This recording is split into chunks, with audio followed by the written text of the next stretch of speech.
भगवान विष्णु अपनी माता दुर्गा की स्तुति कर रहे हैं, तुम शुद्ध स्वरूपा हो, ये सारा संसार तुम इसे उद्भासित हो रहा है, मैं ब्रह्मा और शंकर हम सभी तुम्हारी कृपा से विद्यमान हैं। हमारा आविर्भाव माने जन्म और तिरोभाव माने मृत्यु हुआ करता है। हमारा तो जन्म और मृत्यु होता है, केवल तुम ही नित्य हो, जगत जननी हो, प्रकृति और सनातनी देवी हो।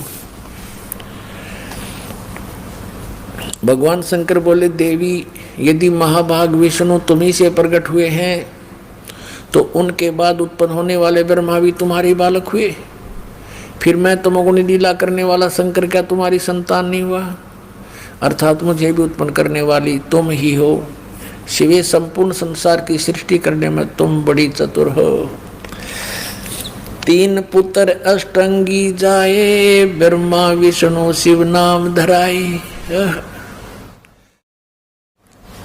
इसी प्रकार संसार की सृष्टि, इस संसार की सृष्टि स्थिति और संहार में तुम्हारे गुण सदा समृद्ध हैं। उन्हीं तीनों गुणों से उत्पन्न हम यानी ब्रह्मा विष्णु एवं शंकर, रजगुण ब्रह्मा, सतगुण विष्णु, तमगुण शिव शंकर नियमानुसार कार्य में तत्पर रहते हैं। अब इसका क्या अर्थ है? इससे 5 कंसेप्ट क्लियर हो गए पुण्यात्माओं। नंबर 1, ब्रह्मा विष्णु महेश नासवान है, इनकी जन्म मृत्यु होती है। नंबर 2, दुर्गा इनकी माता है। और तीसरा, दुर्गा को प्रकृति भी कहते हैं। और चौथा ये हो गया कि रजगुण ब्रह्मा, सतगुण विष्णु, तमगुण शिव जी। और 5वां ये हो गया कि ये कहते हैं हम तो केवल नियमित कार्य ही कर सकते हैं, जिसका जैसा भाग है, कर्म है, संस्कार है, उसमें हम परिवर्तन नहीं कर सकते। कौन? ब्रह्मा और विष्णु और महेश। अब इसी तीसरे स्कंद में आप देखिएगा, तीसरे अध्याय में तीसरा स्कंद और ये तीसरा अध्याय है, 1 से 3, ये तीसरा लास्ट आ रहा है। यहाँ पर यहाँ 120 पृष्ठ पे विष्णु जी बता रहे हैं कि ये वे ही दिवांगना है। दुर्गा को जब पहचाना इसने थोड़ा थोड़ा तो क्या बताते हैं, ये वही देवांगना है जिनके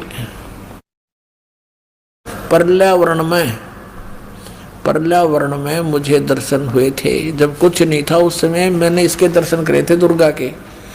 ये उस समय मैं बालक रूप में था, छोटा सा बच्चा था, मुझे पालने से झुला रही थी। वट वृक्ष के पत्थर पर एक सुदृढ़ सैया बिछी थी, उस पर लेटकर मैं पैर के अंगूठे को अपने कमल जैसे मुख में चूस रहा था। अब काल ने रिमोट ऑन कर दिया, इसको अपना पिछली झलक दिखा दी। अब हम परमात्मा की इस वाणी को सिद्ध करते हैं। गुण तीनों की भक्ति में ये भरम पड़ो संसारे, कह कबीर निज नाम बिना तुम कैसे उतरो पार। 3 देव की जो करते भक्ति, उनकी कदे ना होए मुक्ति। 3 देव रजगुण ब्रह्मा, सतगुण विष्णु, तमगुण शिव जी। अब हम श्रीमद् भगवत गीता को पढ़ते हैं। यह है श्रीमद् भगवत गीता, गीता प्रेस गोरखपुर से प्रकाशित है। इसके अध्याय नंबर 7 में हम प्रवेश करते हैं। इस अध्याय नंबर 7 में कमाल कर रखा गीता ज्ञानदाता काल ने। ये यहाँ से शुरू होता है, 7वां अध्याय 7वां अध्याय। अब कहता है, पार्थ अनन्य प्रेम से मुझ में आसक्त चित्त मेरे प्राण होकर योग में लगा हुआ तू जिस प्रकार से संपूर्ण विभूति बल ऐश्वर्य गुणों से युक्त सबके आत्म रूप मुझको संशय रहित जानेगा। ये सीधा समग्र माम यानी समग्र माने पूर्ण रूप से सर्व सब भाव सब प्रकार से मुझको तू बिल्कुल संशय रहित जानेगा, ऐसा ज्ञान सुनाता हूँ। सुन, मैं तेरे लिए, अभी दूसरा 7वें अध्याय का दूसरा श्लोक है, मैं तेरे लिए इस विज्ञान सहित तत्व यानी ज्ञान को, तत्वज्ञानी ज्ञान को संपूर्णतः कहूँगा। जिसको जानकर संसार में फिर कुछ जानने योग्य शेष नहीं रह जाता। कैसा ज्ञान सुना दूंगा कि इसको जानने के बाद फिर कुछ भी जानना बाकी नहीं रह जाएगा। अब देखना, अब हम आते हैं अध्याय नंबर 7 के और श्लोक नंबर 12 पर।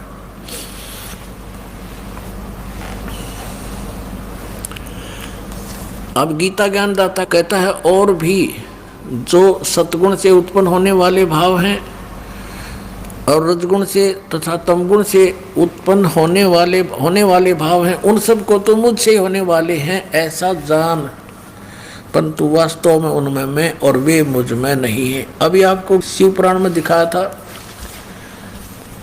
कि वहाँ क्या बताया है, ये देखिएगा। शिव पुराण दिखाना ही पड़ेगा एक बार फिर आपको। ये 9वां अध्याय है रुद्र संहिता का, गीता प्रेस गोरखपुर से प्रकाशित, ये आपको दिखाई थी। इसके 110 पृष्ठ पे यह है रुद्र संहिता।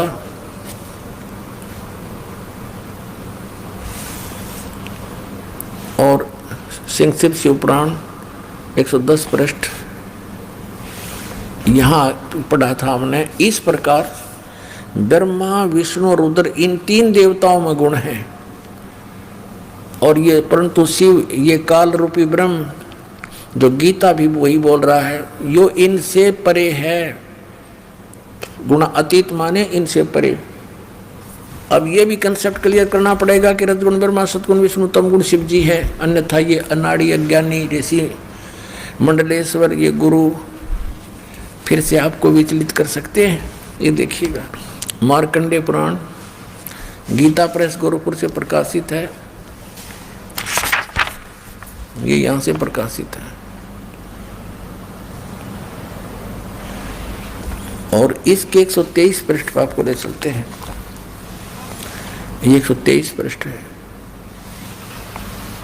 मार्कंडेय पुराण। यहाँ से प्रसंग शुरू होता है। मार्कंडेय जी ज्ञान सुना रहे हैं, क्योंकि मार्कंडेय पुराण है या मार्कंडेय जी बोले, इनका अनुभव है मुने।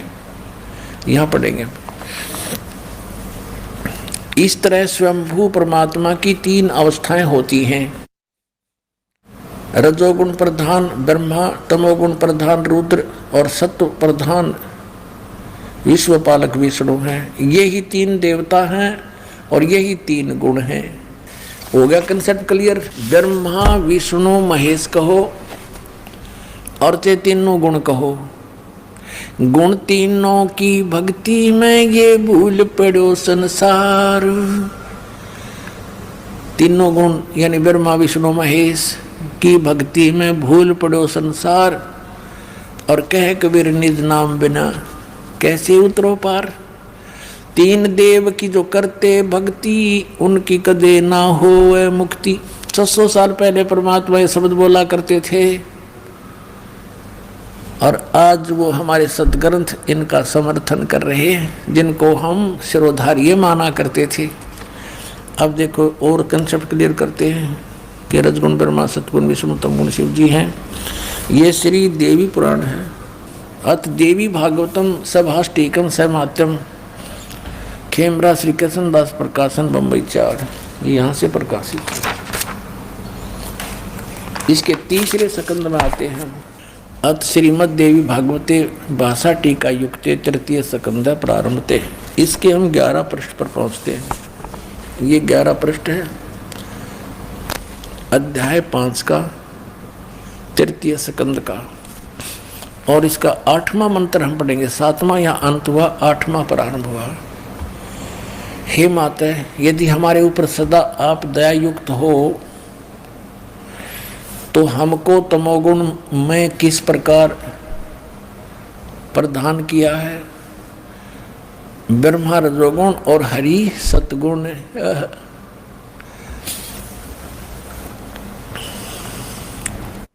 युक्त किए हैं। किस प्रकार युक्त किया हमारे को, फिर संस्कार देखेंगे। 7वां श्लोक समाप्त हुआ, 8वां प्रारंभ हुआ। यदि दयाधर्मना न सदाम्बिके कथम अहम विहित, किस प्रकार मैं बना दिया। तमोगुण शिव भगवान कह रहे हैं, शंकर भगवान, कि मुझे तमोगुण क्यों बनाया। कमल जय, कमल से उत्पन्न होने वाले ब्रह्मा जी को रजोगुण संभाव, सुवितु सुविहित किमु सतोगुण हरि, और विष्णु जी को आपने सतोगुण क्यों बना दिया। इति सिद्धम रजगुण ब्रह्मा सतगुण विष्णु तमगुण शिव जी। अब हम समझेंगे उस ज्ञान को जिसको गीता ज्ञानदाता कहता है। इसको जानने के बाद फिर संसार में जानना शेष कुछ नहीं बचेगा। आज वो सुनाते आपको। आप पढ़िए फिर से ये अध्याय नंबर 7 का श्रीमद् भगवद गीता में। आगे हम श्रीमद् भगवद गीता, जयदयाल गोविंद का इसके अनुवादक हैं। ये अध्याय 7 का और श्लोक हम फिर से वही 12 को शुरू करेंगे। अब ये आसानी से समझ में आएगा।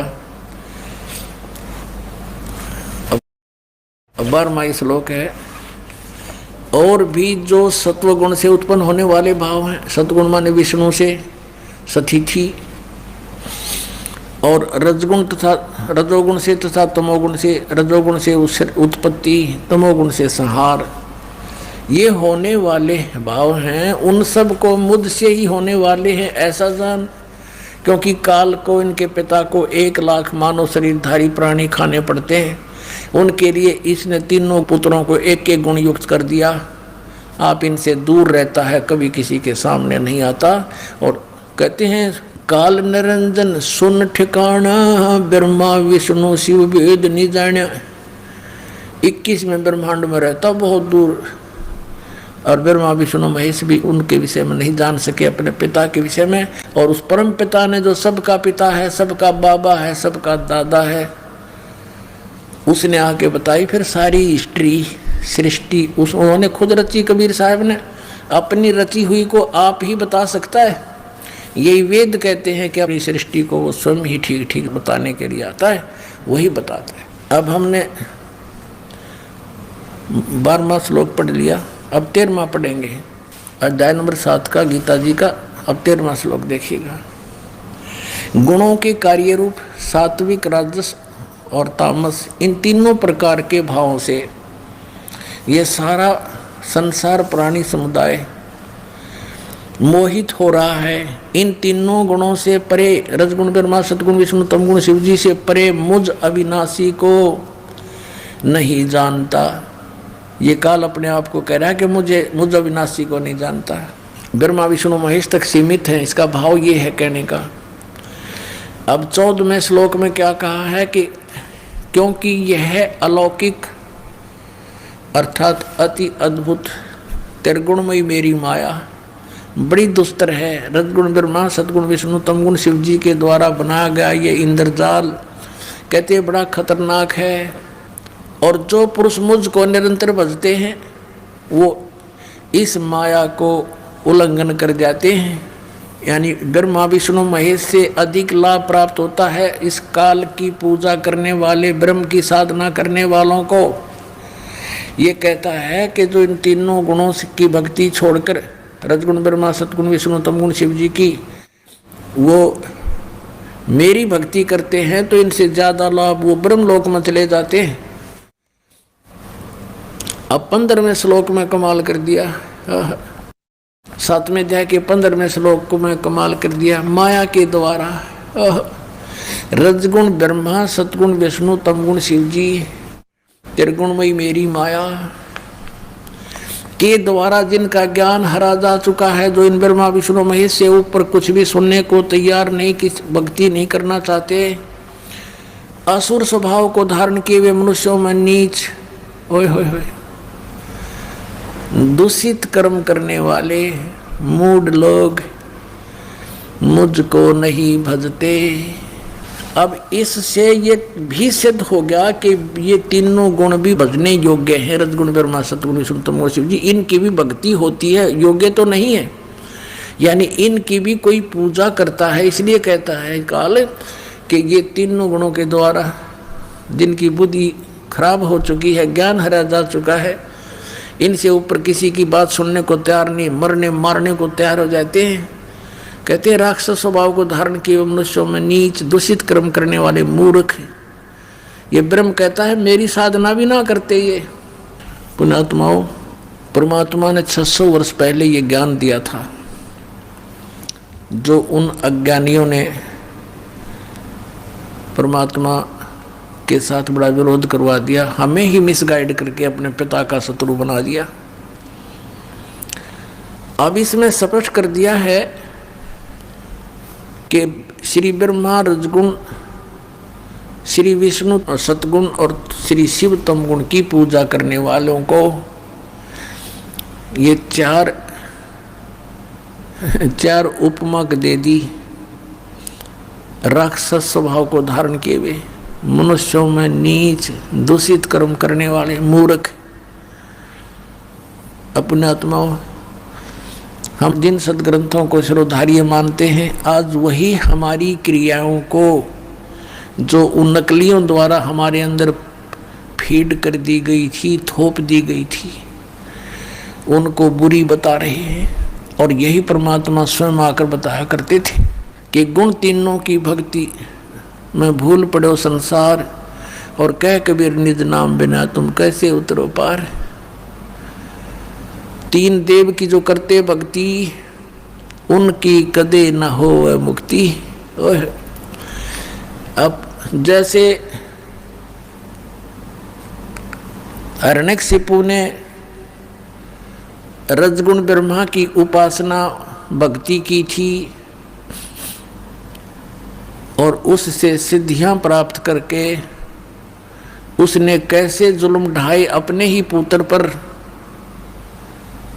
राक्षस कहलाया और कुत्ते वाली मौत मारा गया है। रजगुण उपासक श्री ब्रह्मा जी का उपासक हिरण्यकशिपु कहते हैं, हिरण्यकशिपु छाती तुड़वाई और ब्राह्मण बाणा कर्म कसाई। कहते हैं हिरण्यकशिपु छाती तुड़वाई और ब्राह्मण बाणा और कर्म कसाई। ब्राह्मण माने वो तो विद्वान, बताओ भगत। ब्राह्मण का अर्थ भक्त भी होता है। भक्ति करी बड़ा जबरदस्त और फिर ये कर्म करे, कर्म कसाई जैसे अपने पुत्र का भी दुश्मन हो गया, अपने आप भगवान बन बैठा।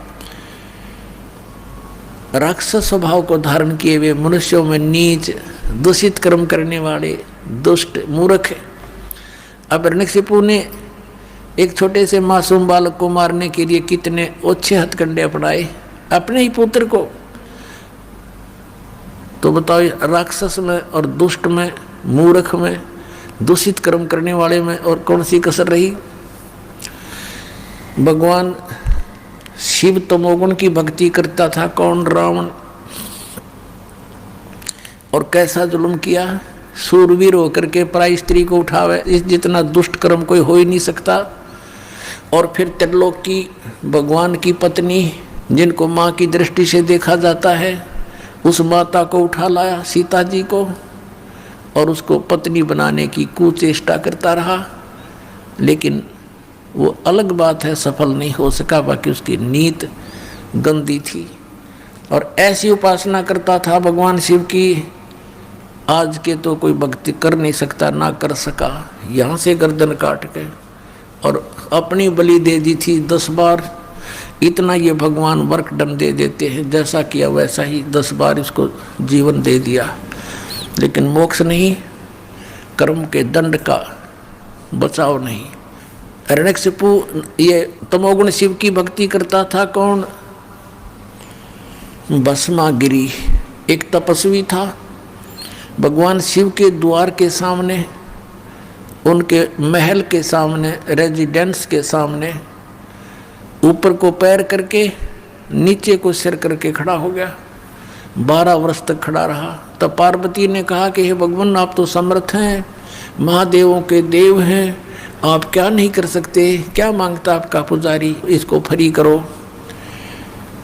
अब भगवान शंकर जी ने कहा, तमोगुण शंकर ने, कि मांग भाई, क्या मांगता है भस्मागिरी? भस्मागिरी ने कहा कि प्रभु वचनबद्ध हो जाओ तब मांगूंगा, वैसे नहीं। भगवान ने सोचा कि मांगते हो, एक सिद्धि और मांग लेगा। कहने लगा भी ठीक। भगवान शंकर बोले भी ठीक है, मैं वचनबद्ध हो गया। मांगो क्या मांगता, खड़ा हो गया। क्या मांगा कि आपने जो ये कड़ा पहन रखा, ये कड़ा दे दो। उस कड़े में क्या करामात थी, क्या विशेषता थी कि उस कड़े को किसी के सिर पर रखकर यूं कह दे भस्म, तो वो जल जाता था सामने वाला। उसमें ऐसी सिद्धि शक्ति थी। और इस बात से परिचित था कौन? शिव का पुजारी भस्मागिरी। भगवान शिव ने वचनबद्ध हो गए थे, तुरंत अपना कड़ा निकाल कर दे दिया अगले पुत्र। भगवान शिव ने सोचा जंगल में रहता है, अपनी रक्षा के लिए मांगता होगा। अब जो ही भस्मागिरी के हाथ में आ गया कड़ा, वो भस्म कड़ा, अन्यों बोले ही बोले होशियार शंकर भगवान जिसकी पूजा करे था उससे का दुश्मन हो गया। और कहा कि अब तुझे मारूंगा, पार्वती को अपनी पत्नी बनाऊंगा। हा हा हा लगा इसने। भगवान शंकर ने सोचा कि तो बस सचमुच तौर बदल गया, इसने तो तेवर बदल लिए, सचमुच करेगा यूं तो काम। और लू कर शंकर भगवान की तरफ, शंकर भगवान ने तो डांक ठोक दी, फुल स्पीड तो भाग दिया, मर गया भाई। अब पुण्यात्माओं, इनको अविनाशी कहा करते हम, और ये कथा रोज पढ़ा करते। अविनाशी तो कबीर भगवान थे, परमेश्वर कबीर देव, जुलाहा कबीर, दान कबीर। और उनको कहने लगे कि तुम्हें उबलते हुए कढ़ाई में तेल के, सरसों के तेल के कढ़ाई में तेरी परीक्षा लेंगे। परमात्मा बोला ले लो। परमात्मा बैठ के जाके और जो के तो रहे। और फिर एक झेरे कुएं में डाल दिया परमात्मा को, ऊपर से मिट्टी गोबर सब कुछ भर दिया, छोड़े सैकड़ों फुट मिट्टी, हजारों टन मिट्टी ठोक दी। सेक्त की गया सिकंदर लोधी के पास के, कहा कि तेरे उस भगवान को हमने मार डाला और झेरे कुएं में ठोक दिया है। सिकंदर लोधी कहने लगे वो तो देखो कमरे में बैठे हैं। जाकर देखा कमरे में बैठे, पसीने आगे सब कहे, ये तो ये बैठे हमके फूक दबाए मिट्टी में। अविनाशी तो ये थे भाई, ये अविनाशी नहीं थे। ये आप कहने लग रहे हम अविनाशी नहीं है, हमारा जन्म मृत्यु होता है। तो ये लोक वेद सुना कर हमारे पूर्वजों का नाश कर दिया नकली संतों, ऋषियों में, ऋषियों मंडलेशों, गुरुओं ने। अब इनसे बच्चों टाइम दिया पुण्यात्माओं, पाछे गई सो जान दो, बाकी बची रख लो, कुछ नहीं गया अभी तक। असंग जन्म और होने थे, ये पीछा छूट जाएगा। अब ये तो तमोगुण शिव जी के उपासकों की कथा सुना दी कि राक्षस स्वभाव को धारण किए हुए इतना बुरा दुष्ट कौन होगा, अपनी माता के ऊपर नीयत खराब कर रहा, क्योंकि गुरु यानी इष्ट की पत्नी माँ के तुल्य होती है। और आगे आके भगवान शंकर जी और पीछे पीछे पुजारी, आगे भगवान, दोनों जहाँ स्पीड खींचे। अब भस्मागिरी ने तो ये था जब लग यो शिव जी नहीं मर लेगा इतने तो फ्री नहीं हो सकता, इसको मार के सांस लूंगा। आगे आपको पता है कि फिर भगवान आए पार्वती रूप बना के, गंडहत नाच नचा के भस्मागिरी को मारा। फिर श्री शिव जी के पास जाकर के उसका दिल डांटा कि मैंने भस्मागिरी को मार दिया है। अब वो भस्मागिरी फिर भस्मासुर कहलाया, राक्षस से। ये है पुण्यात्माओं गूढ़ रहस्य इन सदग्रंथों के, जो तत्वदर्शी संत के बिना इनको समझा नहीं जा सकता। तत्वदर्शी संत परमात्मा का, कबीर भगवान का कृपा पात्र होता है, उसी की बुद्धि खुल सके, ना तो यू काल खुल ना दे किसी की भी। अब आपको सुनाते हैं कि एक समय हरिद्वार के अंदर कुंभ का पर्व लगा, पर भी नहाने का समय निर्धारित हुआ। सभी ये त्रिगुण उपासक वैष्णव, ये सतोगुण विष्णु जी के उपासक संत, और भगवान शंकर तमोगुण के उपासक ये गिरी, पुरी, सन्यासी, और ये नागा, नाथ, कनपाड़े और बिना कनपाड़े, ये सभी तमोगुण शंकर के उपासक हैं और वैष्णु साधु विष्णु जी के उपासक हैं। ये सभी स्नान करने के समय जहाँ ये कुंभ का मेला लगता है, वहाँ अपने अपने ग्रुप में, अपने अपने समुदाय में ये एकत्रित हो जाते हैं। गिरी अपने ग्रुप में, पुरी सभी अपने ग्रुप में, और वैष्णव अपने ग्रुप में, नागा अपने ग्रुप में। फिर स्नान करने के समय ये सभी चल पड़ते हैं अपने अपने समुदाय में। सबसे पहले नागा पहुंच गए हरिद्वार में, ये पर भी लगनी थी कुंभ के मेले की, हर की पैड़ी पे। सबसे पहले नागा पहुंच गए वहां पर स्नान करने के, पोजीशन पकड़ गए, सब पैड़ियों को पर छा गए। पीछे से आगे वैष्णो, ये सतगुण विष्णु के उपासक वैष्णो साधु, इन्होंने नागाओं से कहा कि ए नागाओं, प्रथम स्नान हम करेंगे, तुम मत नहाना पहले, क्योंकि हम सर्वश्रेष्ठ हैं, हम विष्णु जी के उपासक हैं। नागा कहने लगे कि नहीं, हम सर्वश्रेष्ठ हैं, हम त्यागी और बैरागी हैं, हम निवस्त्र रहते हैं, नी इच्छा फिरते हैं, हम सर्वश्रेष्ठ हैं, हम सबसे पहले स्नान करेंगे। अब वैष्णव साधुओं ने कहा कि तुम काहे के श्रेष्ठ हो, पशु की तरह नंगे फिरते हो, टट्टी के हाथ भी नहीं धोते, सारे शरीर पर तुम राख रमाए रहते हो, आज नहाने वाले बन गए, शरण फिरो, तुम बाहर आओ। अब इतनी बात सुनी थी, वो भगवान भी भूल गए, हर की पैड़ी याद रही नहीं, वह पर भी याद नहीं रही। आपस में लड़ मरे, कट गए, काट गए एक दूसरे को। 25,000 ये त्रिगुण उपासक आपस में लड़कर मर गए, कत्लेआम हो गया, और गंगा के उस जल को लाल कर दिया रक्त से। अपना आत्मा परमात्मा ने बताया इनके बारे में, तीर तुपक तलवार कटारी, जमधड़ जोर बदावे हैं, हर पैड़ी हर हेत न जाण्या, वहां जा तेग चलावे हैं, काटे शीस नहीं दल करुणा, ये जग में साध को आवे हैं, जो जन इनके दर्शन को जावे, उनको भी नरक पठावे। परमात्मा कहते तुम इन महात्मा मानते थे, एक छोटी सी बात पर लड़ मेरे नान के ऊपर के बिजली पड़े थी, गंगा का पानी खत्म हुआ था, आम व्यक्ति भी स्नान कर रहे हो, एक पीछे से आ जा भाई मैं भी नहा लूं, आजा भाई आजा, स्नान करने वाले जगह दे देते हैं। ये तो आम व्यक्ति से भी गिरे हुए इंसान, इनको महात्मा कहते हो तुम। परमात्मा ने कहा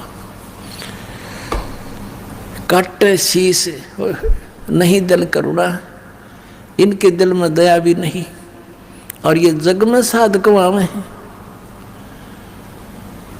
और जो जन इनके दर्शन को जावे, इन गुरु बना ले, उनको भी नरक पठावे। तो पुण्यात्माओं, इस प्रकार अपने सदग्रंथों को समझना आपके लिए अति आसान हो जाएगा। गुण तीनों की भक्ति में 600 वर्ष पहले भगवान ये कथा सुना गए थे। ये पुण्यात्माओं, पहचान लो भगवान कौन है, कितना आसान है। जिन ग्रंथों को आज तक ये हमारे गुरु नहीं समझ सके, वो भगवान समझ कर बता कर रख कर चले गए थे कि ये होता है, ये लिखा है इनके अंदर, और उस परमात्मा के पाने का मार्ग इसमें नहीं है। वेद हमारा भेद है, मैं ना वेदन के माही, जौन वेद से मैं मिलूं, ये वेद जानते नहीं। परमात्मा कबीर जी कहा करते, धर्मदास इन चारों वेदों में मेरी ही महिमा का गुणगान है, मेरे विषय में जानकारी है, लेकिन मैं इन वेदों में लिखी विधि से, वर्णित विधि से मेरी प्राप्ति नहीं हो सकती। और जिस वेद से यानी जिस ज्ञान से मैं मिलूं, ये वेद जानते नहीं। वो कौन सा वेद है? वो सूक्ष्म वेद है। सूक्ष्म वेद कौन सा है? गीता जी अध्याय नंबर 4 के श्लोक नंबर 32 में गीता ज्ञानदाता कहता कि अर्जुन, जो अध्याय नंबर 4 के श्लोक 25 से लेकर 31 तक जिन साधनाओं की जानकारी की है, उनके साधक अपनी साधनाओं को इसलिए कर रहे हैं कि वो उनको पापनाशक जानते हैं, लेकिन इस प्रकार की यथार्थ साधनाओं की जानकारी विस्तार के साथ ब्रह्मणे मुखे सच्चिदानंद घन ब्रह्म की वाणी में कहा गया है। अब यहाँ अनुवादकर्ताओं ने गीता जी अध्याय नंबर 4 के श्लोक नंबर 32 में अनर्थ कर दिया, ब्रह्मणे मुखे का अर्थ लिख दिया इन्होंने वेद की वाणी। और गीता जी अध्याय नंबर 17 के श्लोक नंबर 23 में ब्रह्मणे शब्द है, ओम तत् सत इति निर्देश है ब्रह्मणे त्रिवेद समर्थ है।